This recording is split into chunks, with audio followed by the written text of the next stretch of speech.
edhe nga kjo protesti ka motivuar njerëzit, i ka bërë që të flasin, ka bërë që të reagojnë, ndërto për shembull mund themi që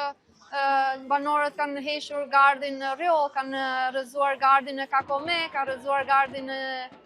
Librazh, domethënë kjo protesti ka dhënë shumë brull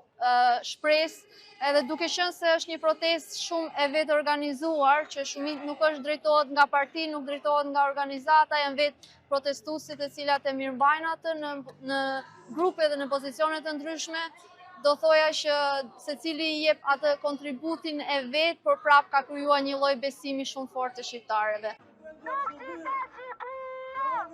Në e para jo vetëm shpresoj, po duke qenë edhe në brendësi të protestës, një ndër nismëtarët